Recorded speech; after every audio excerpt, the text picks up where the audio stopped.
Awesome. So I think that we are live now. Thank you, everybody, for joining us today for Campfire number 70. And I'm here with Megan. Usually we do these things with Ludo, and Ludo's kind of out for right now. So I get the pleasure of being able to chat with Megan for a while. And y'all know from the last Campfire that I can get a little chatty and a little wordy. So I love being able to collaborate with other people, read the chat. And so really it's this next hour is really just going to be about us, me and Megan, kind of hearing about where she was, how she found out about Nucamp, that whole process, and then what she's been up to since graduation and what that's looked like. And in between of all that, if y'all have any questions, fire them in the chat. We'll be able to check it out, see it, answer some in between. But yeah, Megan, thank you again for being here with us. And really, really excited to be able to talk to you more. And for the people that don't know, and kind of including myself too, like what is like your background? I see like this awesome title of career crescendo, professional musician. What is that? Like, can you kind of walk me through that a little bit? Yeah, I don't think I came up with that, but it's pretty good. Yeah, sure. So my background is that I studied music for a long time, a bass player. So I went to school for music. I got several degrees. I worked as a freelance musician for a while and teacher in the Bay Area. And then I moved to Michigan for grad school. And while I was getting my doctorate in Michigan, I took a class called computer music, where I was basically learning to use this program called Max MSP, which has this sort of graphical interface, and you have these objects that do certain things, either like manipulate the sound or start a sine tone or whatever. There's like a bunch of different objects that are basically like functions, and you can kind of put together a patch and like do all kinds of things with to create and manipulate music. So I got really into that. Mm-hmm. And when I finished my degree, I went to this program called Future Music Lab, which was like specifically for performers who wanted to perform with electronics. And so like I was learning more about Max MSP. And at that point, I was kind of like, I kind of like this. This feels like, I think this is kind of like coding. I really like the kind of problem solving and like the creativity involved in it. So I decided to start learning how to code. And so I taught myself for a little while so that I could like see if I liked it. Mm-hmm. So like maybe I would want to do this instead. It's probably a lot more lucrative than my music career. And I was starting to feel a little bit like music wasn't the right path anymore for me. So yeah. And once I like sort of taught myself a little bit online, I was like, okay, I'm going to do it. And then I found Nucamp. At that point, I was kind of to answer your question about how I found Nucamp, I don't actually remember, but I think I was kind of Googling like different boot camps and maybe some ads popped up. And this is like end of 2019. So it was still really early on in Nucamp. Mm-hmm. And I remember thinking like, is this like a scam or something? It's so much cheaper than every other boot camp. It's so funny you mentioned that because so many people are afraid to ask me on my calls and everything, being like I talk to people every single day about how to shepherd people in the right direction for tech. And then towards the end of the phone call, they're always like, yeah, by the way, how do you guys make this work? Like, are y'all like, what's the catch here? And it's always so funny to kind of circle back to that question. So it's funny that you even had that back in 2019 too, where it was even more like just as competitive, but even more back then because the rates were a little bit different. So it's funny how that worked. Yeah, totally. But because it wasn't super expensive, I was like, okay, I'm going to invest in it and like see how it goes. And I think I really took it like seriously when I went. I think you could like at that point, I think there was a way to do Nucamp and like kind of like skate by, but I don't know if that's still true, but I was like, I'm going to like really do all the work and really try to learn as much as possible. So I did that. And then I did some like projects. I joined like a Code for America group. I made an app for a nonprofit and kind of just like was applying to jobs. And it took me about 7 months after graduating to get Gotcha. the job I have now, or to get an apprenticeship at the company I'm at now. Okay, very cool. And kind of back to when you were doing that self-taught route beforehand, I think that's always a safe option for a lot of people to kind of get your feet wet, and kind of feel if this is the right decision for you, right? Of Yeah, getting into the totally. tech industry. What like coding languages did you start off with, and what was that process like before you finally fired off? Like, what was the smoking gun for you to realize like this is it for me? Like, it was like that aha moment. Yeah, I was kind of doing a couple things simultaneously. Like I had heard about W3 schools, which is just like, basic walkthrough of just like with examples. Yeah, yeah. Everybody's probably heard of that. I still like refer to it sometimes for like CSS stuff. But yeah, so I was doing like HTML, CSS, JavaScript on that to like just kind of like understand some of the basics. And then I also took the online version of CS50. Do you guys know about this? So it's like a Harvard course. It's I Harvard. am aware. Yeah. Yeah, yeah. And there's a huge community of people who take it online, and it's free. I did it on edX, and yeah, I think you can pay, and they'll give you like a certificate at the Mhm. end. But It's like, like 50 or 70 something bucks or something yeah, along those it's lines. like I think it The was material's 9. killer though, it's really good stuff, yeah. It's really good, yeah. Um, so yeah, I took that course online, and I think that's what really got me. And so in that course, you do learn some C and some Python, Mhm. but it's really about like teaching the basic concepts of computer programming, and I think that's what really drew me to it. Yeah, So there's a lot of good, like, analogies in there where you can like, I think in the first one, I don't know if it's changed since then, I went back and looked at it a few months ago, where there's, like, this, the light analogy where he would get people on stage. I don't know if that sounds familiar to you at all, but he did that a lot. I don't remember this particular one though. What is it?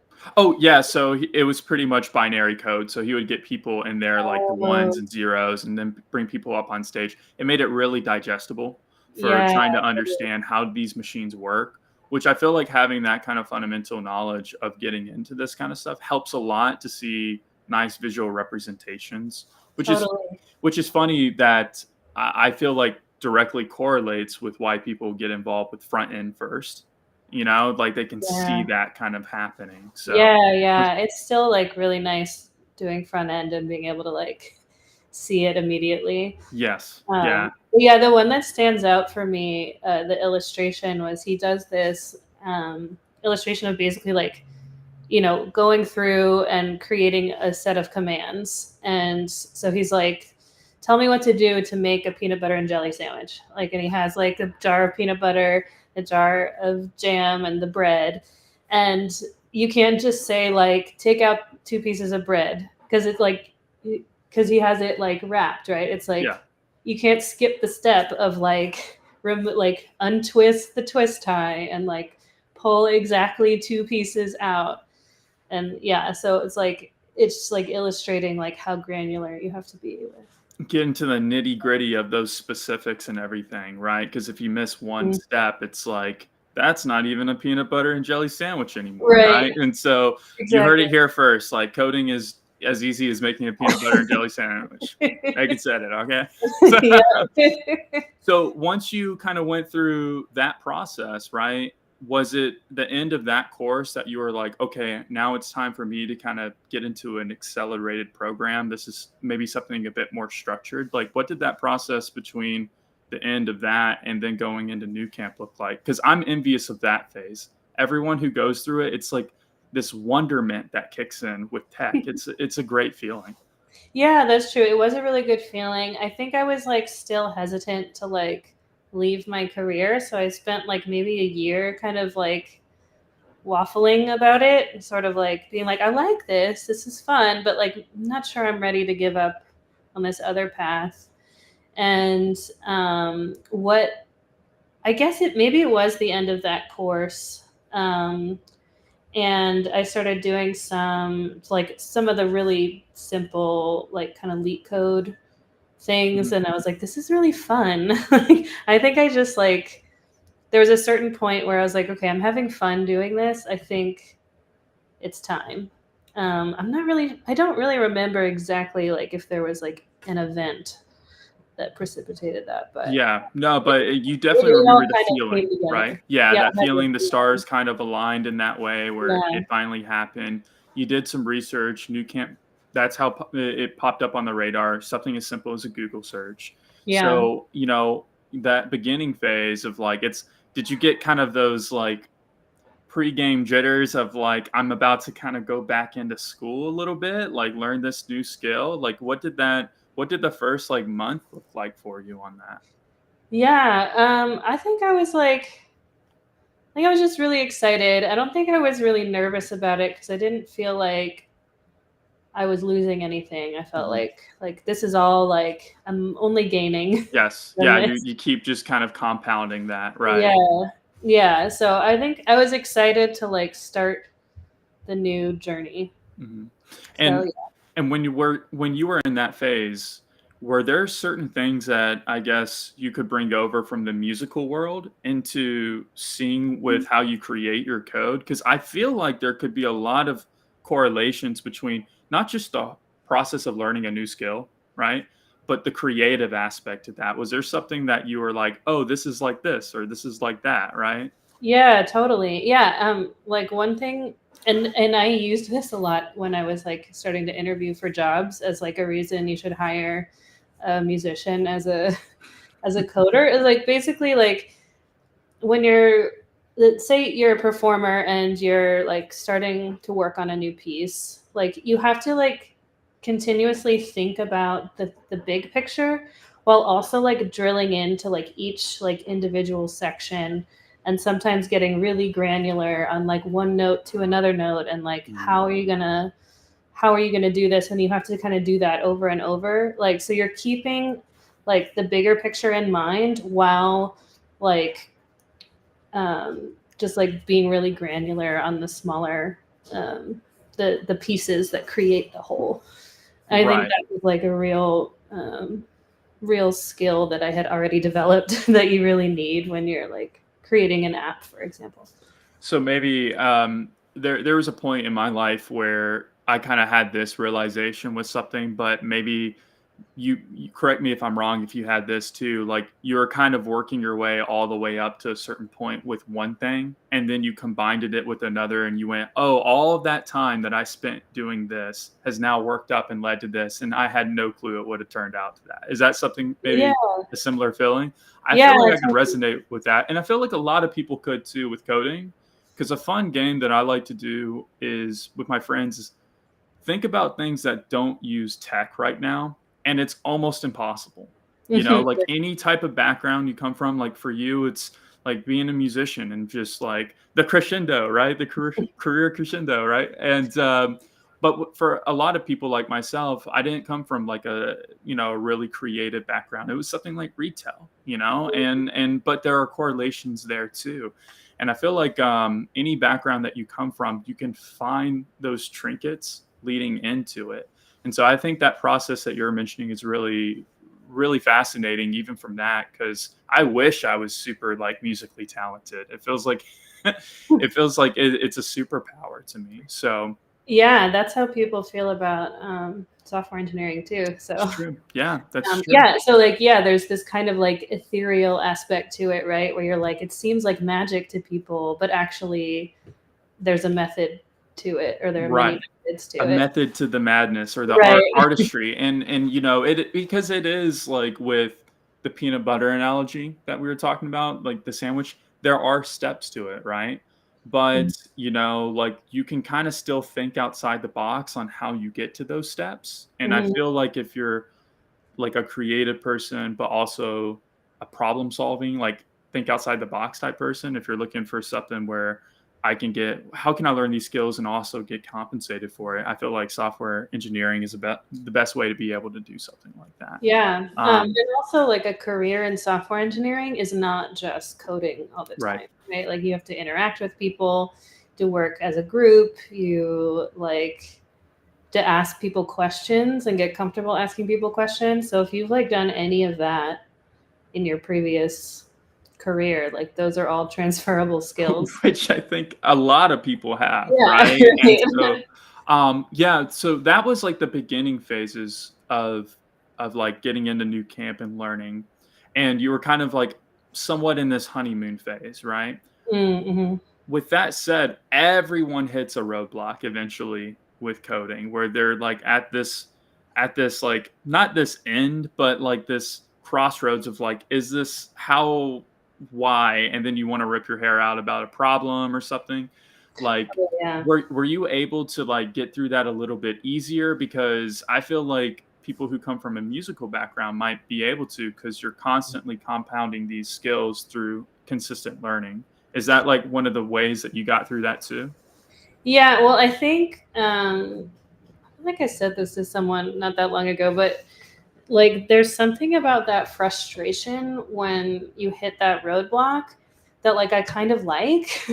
Like Okay. because when you Yeah. like once you get through it, it like feels like you've like climbed a mountain, right? Ultra rewarding. Yeah. Yeah, exactly. So as long as you like keep working on it, or like you say you like go away and come back, that's usually like a great way to do it. Go take a walk or go to bed and try it again in the morning. Right. It hits you in the middle of like your I guess relaxation times of, oh, that's the answer, right? That's the Yeah, aha moment.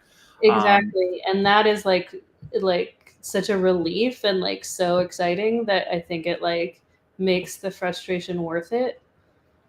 right. Uh, No, yeah. I couldn't agree more. And so tell me about like you know, you were kind of going through like these several different projects that you built, right? Was there one that I guess you built personally that you kind of cherish over some others? I might be able to speak for myself, but you know, when you do build these personal projects, there's always that one you're like, well, I really like this one the most. Like, what did that kind of look like for you? Yeah, I think the one I liked the most was I was able to like get in touch with this nonprofit, just kind of through a friend who had also done a career transition a few years before. So I was like really lucky that they were sort of entrusting this to me, Mm, paid me a little bit, which was nice at the time when I was like first trying to get a job. And it was basically like for COVID reasons, this like nonprofit, which was for teenagers, they would do these like, they used to do like in person, like they called it circle time. And so they would all sit in a circle, they'd have something in the middle. Sometimes they'd have like a keyword that they were going to talk about on some topic. So it was like a bunch of teens like having a discussion, and one of the people running it in this program was saying that they like sort of missed these in like in a Zoom meeting, they sort of missed this like kind of circle vibe. yeah. So I created this little app. So they basically hired me to like make them their own little app. And what Where around what time frame was this again? Sorry to interrupt. this is 2020. Okay. So like yeah, like During that COVID era, somewhere in there, 2020. going Right, through that. exactly. They Yeah. were just trying to figure out like how they were gonna like move this online.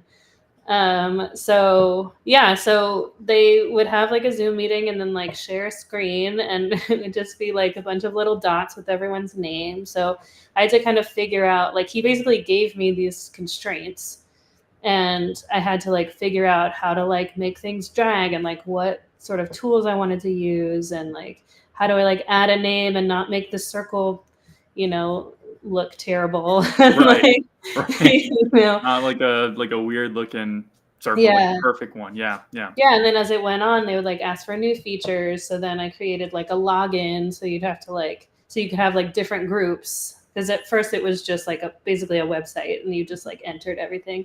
So then I like linked it up with Firebase, so there could be like a back end where it would save names and stuff. So oh, cool, people are on. Yeah, I'm seeing that now. Thanks for joining in. H Coder coming in. Hey Dean, hello everyone. Good to see you again from the last time. Irene is also in the house, and so yeah, I guess I'll take another second to just quickly say, like, if you If you're watching live and you have a question, Megan's gone through the program before. She's become very successful through it as well. And so if you have any questions about the program or going through it, maybe some general questions about what does this process of even learning this stuff look like, feel free to ask it in the chat. But for the next 40 minutes or so, we're just here to kind of just chat, very free flowing on where she's come from, where she's going, and what's kind of gotten her here too. But if you're interested in that background, please fire away those questions. And kind of quickly going back, one thing that I did hear that you were mentioning is in this process of building this app, right, of several different people within it, but also getting the structure of, hey, this is kind of what we want, and this is what that looks like. Was that kind of, I guess, easier for you to feed off of in implementing your own creative structure to that too? Like, Yeah, I think that's true for any creative task. It's like there's something in the art world called the abyss of freedom, and you're just like, if you're just like staring at a blank page, you're like, I can make anything. It's like really hard to get started. So I like having some rules. It was called the abyss of what?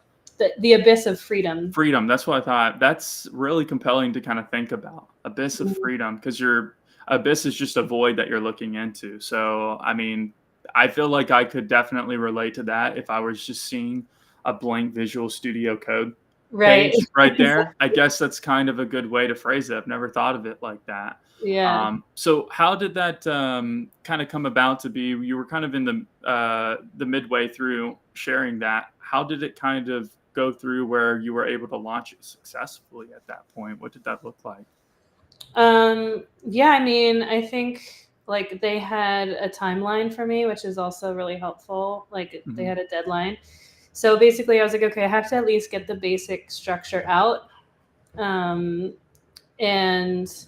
so, sorry, is your question like, how did we launch it? Or like, yeah, no, I was just curious about what did that look like, at the end stage of launching something like that, right? Like once you're kind of getting down to the nitty gritty. I love that there was a time frame in place, because if I'm not given time frames, it's going to be there forever. Yeah. Totally. Just keep So yeah.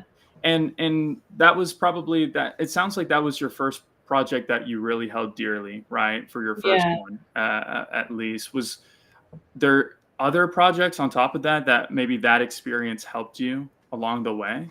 Yeah, I had participated in some. I joined Code for Chicago. I was living in Buffalo, New York at the time, but all the like Code for America groups were meeting online, or many of them were, since it was like 2020.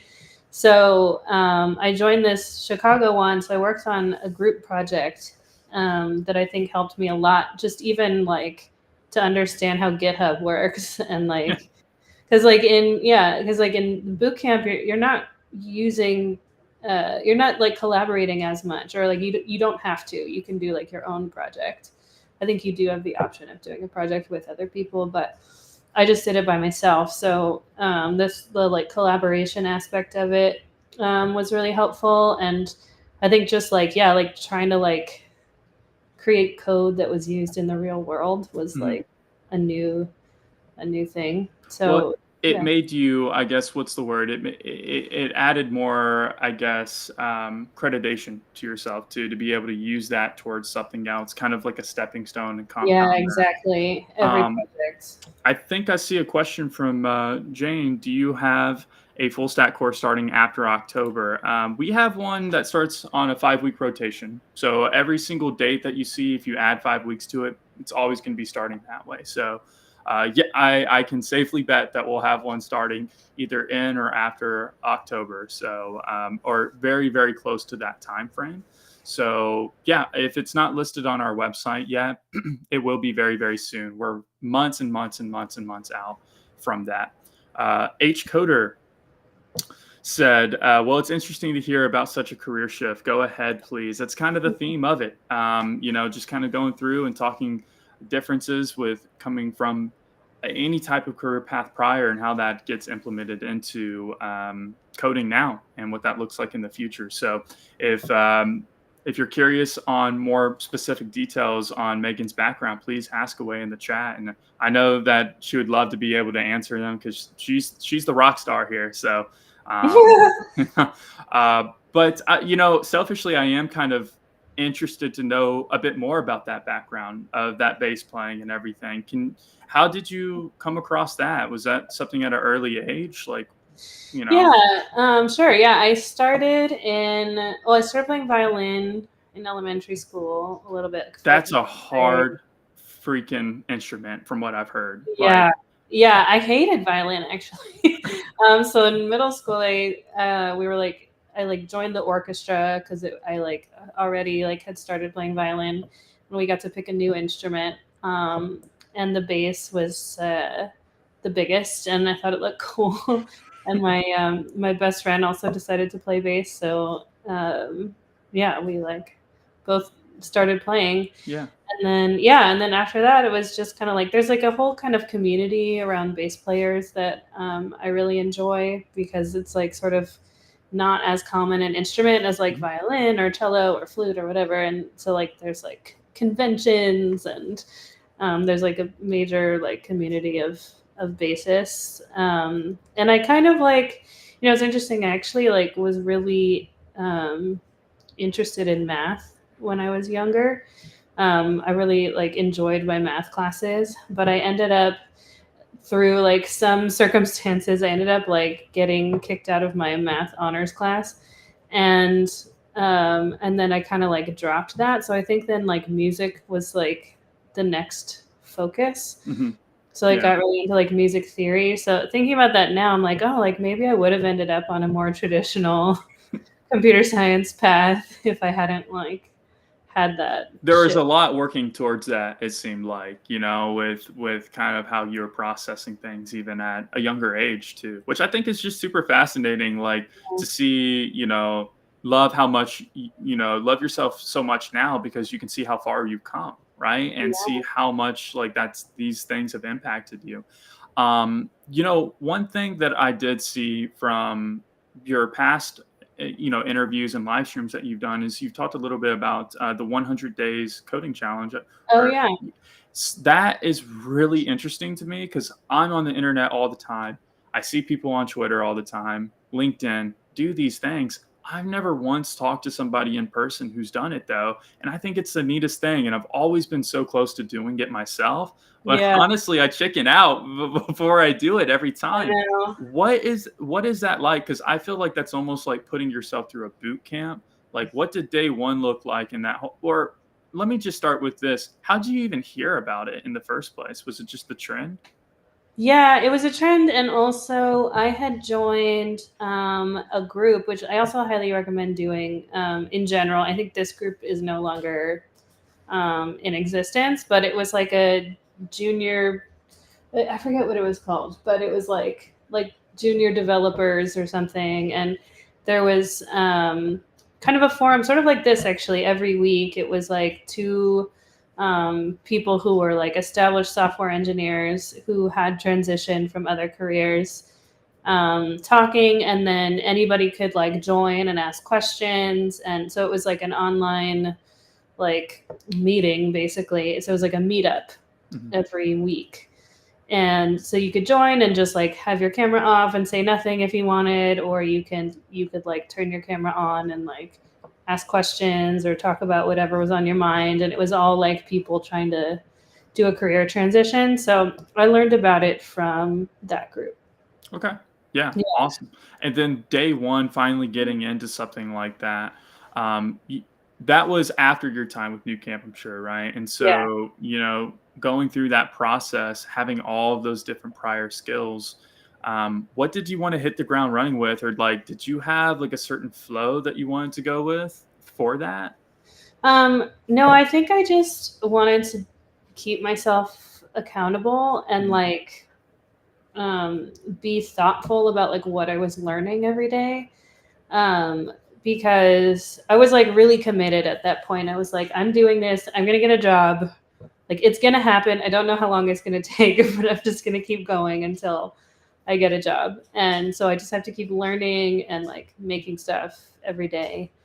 And so some days would be like just like some like little like git config Mhm. thing. Some days it would be like, oh, I learned like how to answer this interview question. And some days it would be like an actual function or something or some method in JavaScript. So I was basically just focused on JavaScript. Yeah, I sure. really think that like Mhm. if you could just focus, you should just learn one language really well, and then you'll be able to pick up other It's a languages. good one to do. It's in like 90% of like everything, I feel Yeah, like. And there's exactly. so So many frameworks too. right, exactly, And and then you can get TypeScript pretty quickly on top of that too. So yeah, which is what we absolutely. use at my job. Yeah. So that's very cool. So your current job that you do now, tell us a little bit about that. Like, I mean, what do you do on your day to day? Because I think a lot of people have this misconception with coders that they're 110% of the time just typing away code every single Coding, day. yeah. It's definitely And I not like actually that. feel like that's a really fun day if it's that. But but yeah, usually so there's like okay, so how do we break it down? So we work in sprints like a lot of companies. And they're 2 weeks long. So we'll do like a sprint planning meeting Monday morning, and that'll also be like the retro of the previous sprint. So we'll talk about like what went well, what didn't go well, what still needs to happen, and then we'll plan out like what we need to get done for this next sprint.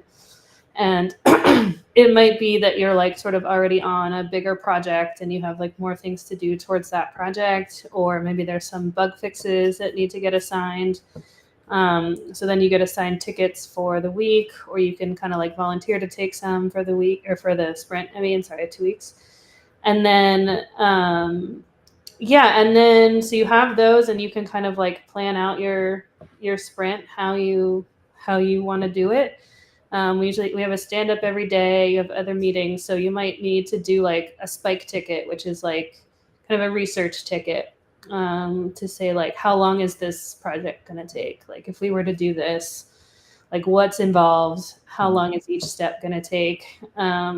So that could be like you have to talk to people, or you have to like dig through the code and see what happens, or maybe like do like some kind of quick and dirty mock-up of like whatever you're trying to accomplish, um, so you can see how it works. So there's those kinds of tickets. There's like a larger like project plans where you are like creating like a whole new system of of like how something's going to work with integrations, and then like what's that going to look like on the front end, what Mhm. effects will it have, here are some like ideas for how we can implement it, and you have other people look at it Lots of strategizing, and strategizing. Yeah. lots of strategizing and planning. And the pre-work is almost, I guess you can say this about anything. The pre-work is the most important part, right? Knowing a Mhm. good game plan, so that way when you do go for, I like how you said sprints, right? Like that way when you do go for that sprint, then you really kind of hit the ground running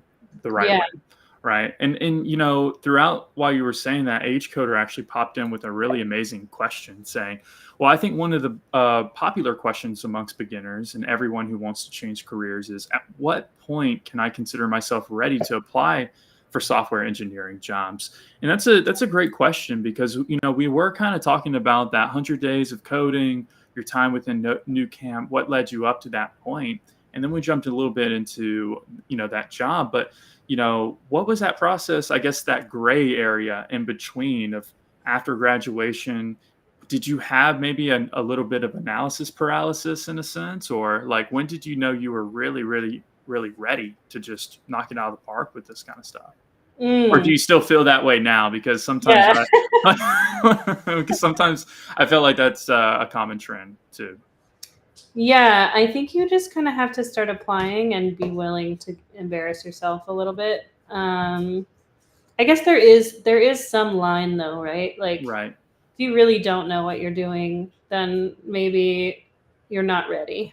But I think like it depends on the job, but if you feel like if you've like made your own app and you understand some framework, whether it's React or something else. I did React and still work in React. And you kind of have an understanding of how that front end interacts with APIs and like a little bit of what's going on in the back end, which like you get in a Nucamp, in like the full stack Nucamp course. And you've done some of it. I think you could start applying for a Yeah, job. I think I'm more in line with that too, because and feel free to bounce off of this too, because this is what I went through, and I really resonated with the first thing you said. You got to be okay with embarrassing yourself a little bit. I remember that when I was going for some jobs, I would be applying for certain positions, and I don't know why they even interviewed me for certain ones too. So I would hear about what they're looking for, what they're trying to do for certain languages I wasn't even really familiar with, right?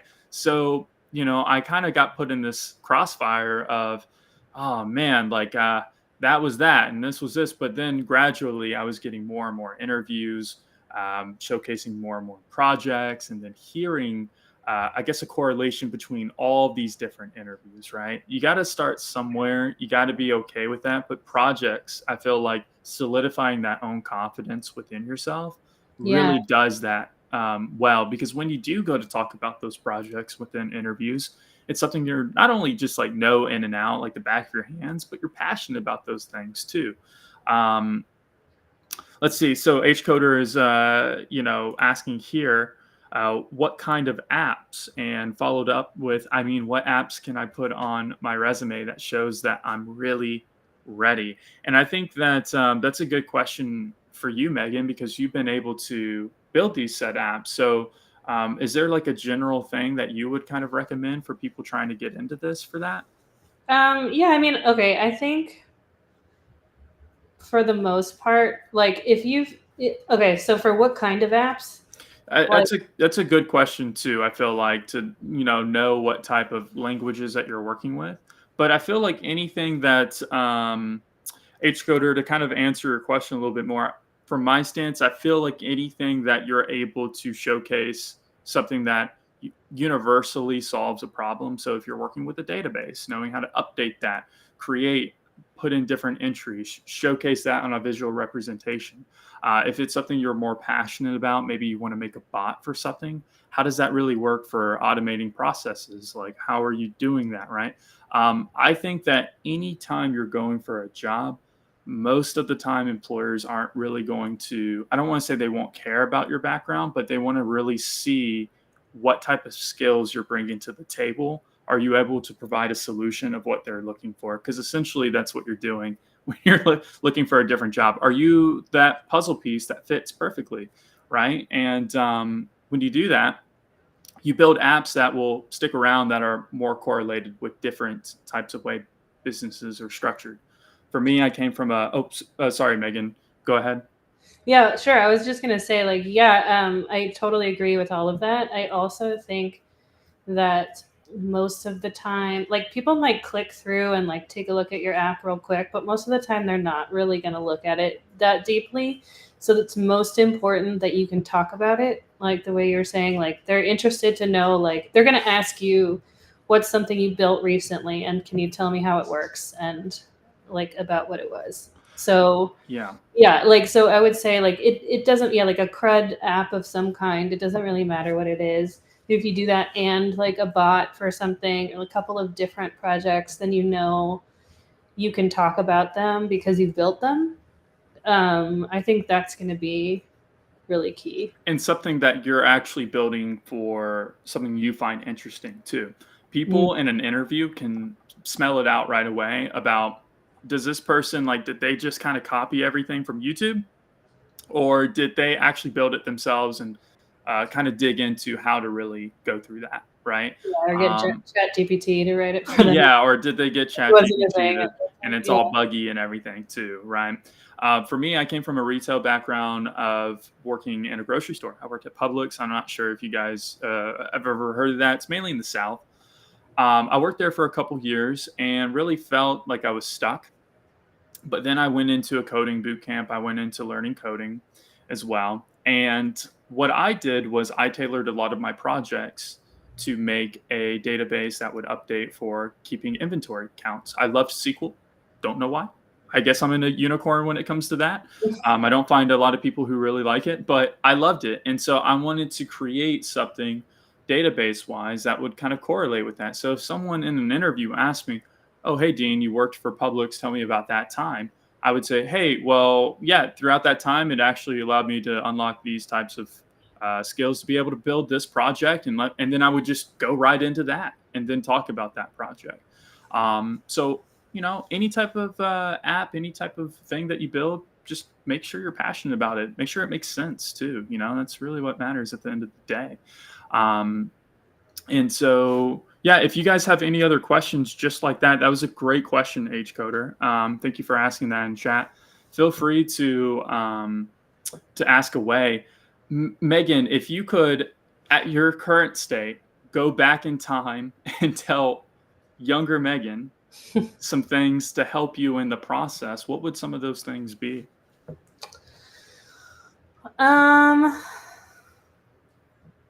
I think maybe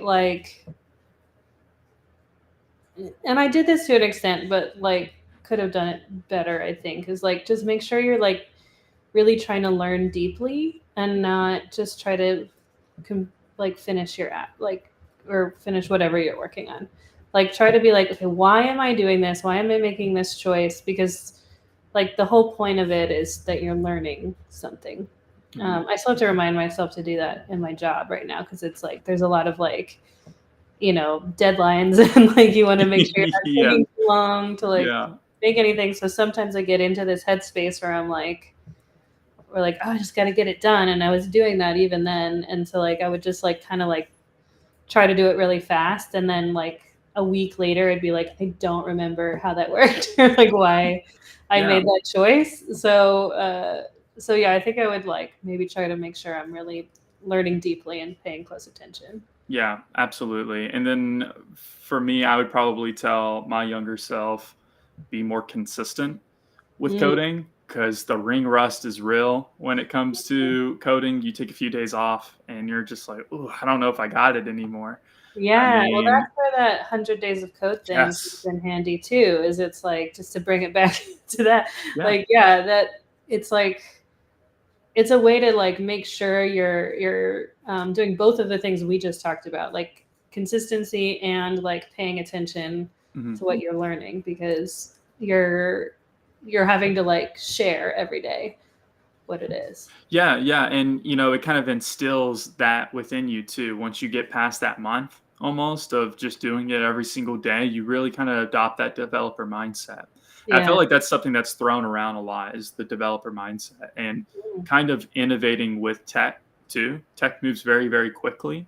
And mm, so I'm sure you can kind of even feel it and see it in the waters too, that the things that you were learning 5 years ago are a little bit different in the processes of how you may go about learning it now. I yeah, mean, just AI in general. If I use ChatGPT to explain things to me like I'm 5 years old, I same. literally prompt it to say it to me like I'm 10 or something. Oh, really? So yes, because well, it's Good. funny because it'll literally break it down in super simplistic terms.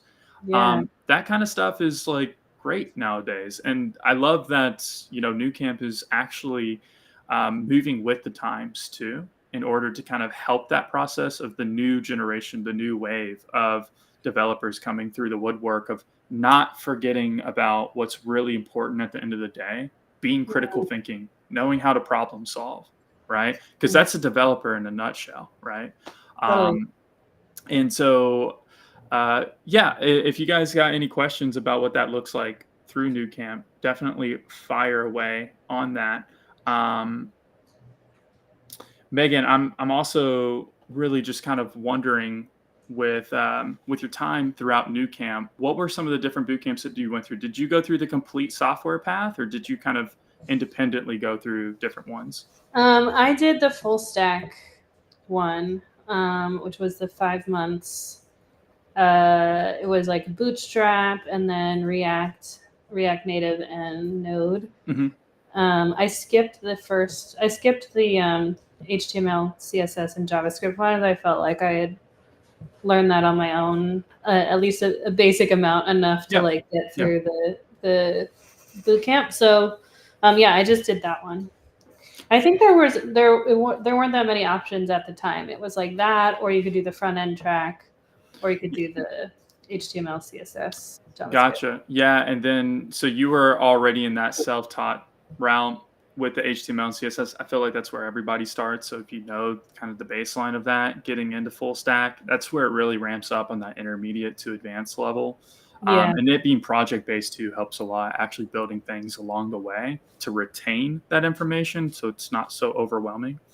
Um, HCoder has messaged again. Thank you for that. Saying, for example, I'm working well with Django. Last project I worked on is a POD platform with new idea. It includes dealing with APIs, HTML, emails, payment integrations. Is that enough for such jobs? I guess it's kind of hard to say without seeing the full thing, right? But um, I think that if you feel as though it's a completed thing that you can broadcast to people, I wouldn't put incomplete projects on your portfolio or resume. I would definitely make sure that you feel that they're completed at least enough, right? So I like what I'm hearing with it. I think that in tandem with some other things you could go for would be great for that. What are your thoughts on that, Megan? yeah. I mean, that all sounds really good. I think there's kind of like there's no real like, is it enough or are you ready? It's kind of like it's a Yeah, little bit less. It's not clear like what's ready and what's enough. So I think you kind of that sounds great. I agree that it should be like at least somewhat completed. You could keep adding features to it, but I guess that's kind of what we talked about a little bit earlier in our stream, right? Talking a bit more about getting comfortable being uncomfortable in those situations, right. right? Just Yeah, I putting say yourself out apply, do it. there. Yeah.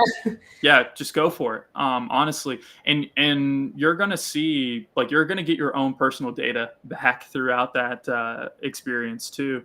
And resume optimization is great for that because put what you're actually dealing with in your projects on your resume. Put what you're working on through that. Most resumes are scanned by an AI anyway. They look for keywords. They look for certain things when you apply. So that way it gets pushed along to a real human being, and then they can give you a call back and say, hey, we'd love to schedule some time with you. So, throw it on there and let us know on the next campfire how that goes, because I'll be looking for you, HCoder. You're in here a lot, I notice. And so, I'm always curious to know kind of the advancement of that. So keep me posted on the next go around. Yeah, and I think like the other thing about that is that like you're saying you get your own personal data back when you're interviewing is like if you get feedback from your interviewer, you could even like request feedback afterwards, and you can learn from that. So it's not like you're ready and like now you're going to apply and then you're going to get a job. It's like you're kind of like never totally ready. You just start applying and you keep learning as you're going through that process, and um, it'll feel a lot of different ways. You'll feel like rejected a lot and like that'll It suck. will. It But will, yeah. it'll end up making you more confident because you'll at least know what to expect. Yeah, and that goes for everyone watching it, watching the stream, and in the future too, is like not just that's a unanimous thing. Like everybody who's gotten like any type of coding job kind of feels that in some type of way. And so while you were with Nucamp and going through the full stack program, and you were building these things and going through it, what were some things that kind of worked for you as a student, kind of going through that, and maybe didn't work out for you that you tried, and that you would probably, if you were to be a student again, some things that you would implement? You mean like in the learning process or Yeah. like with coding? Oh, okay. Yeah, in the Yeah, learning. yeah, the learning process. I think something that always helps me, which is like one of the reasons I wanted to really like do a boot camp and not just do self-taught, is that like one of the best ways for me to learn is to be able to like ask questions in my own words, and like get answers from people to like help me like walk through this specific thing, as opposed to like kind of getting a generalized answer. And like maybe with chat gpt you could do it a little bit more now, but so I think like utilizing the teacher a lot to like answer questions. And I was like probably the obnoxious student who was like constantly asking questions. So I don't know if people thought I was obnoxious or if they thought it was helpful, probably a little bit of both. But I can guarantee you that you were the savior for so many people who were too afraid to ask. yeah. That was me for a little bit when I went through my coding boot camp. I would piggyback off of other people's questions. So, like, if you weren't in there, then you might have not helped somebody else succeed. Oh, I hope that's the case. Yeah. I'm still kind of like that now. I think like it's very helpful to not worry if you're going to sound stupid.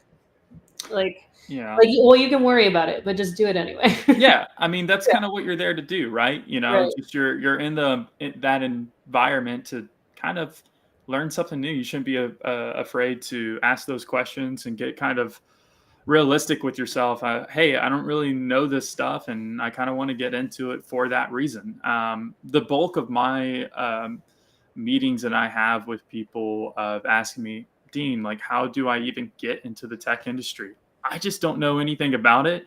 The biggest thing that I've run into lately for people is it's it's people who are wanting to get into tech, and it's just going to sound kind of weird, but because the older generation is really afraid of it because they don't know it too much, and so they don't want to kind of end up like that. It's very interesting to see. Does that kind of make sense where I'm Mhm. coming from on that? Yeah. Yeah. Of like, hey, I don't want to be afraid of my toaster because it has Bluetooth. It's like I want to, evolve with the times and not get kind of swept up with it.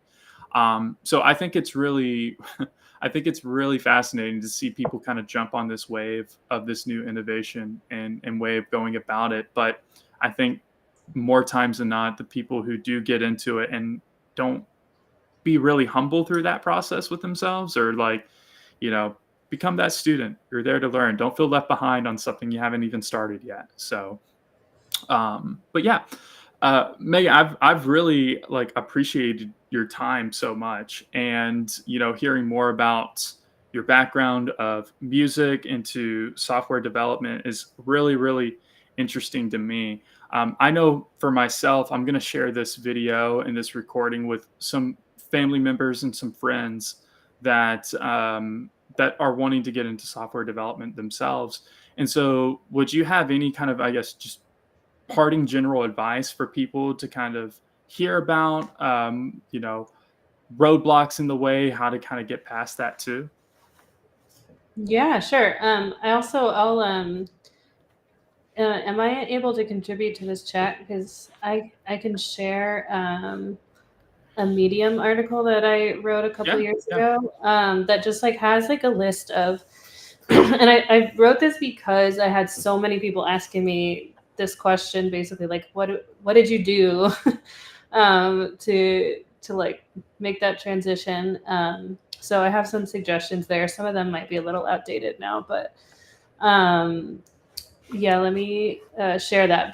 Yeah, But that'd be great. just as a general thought, um, I think the consistency. So like, make sure you're learning every day, um, and like keep going.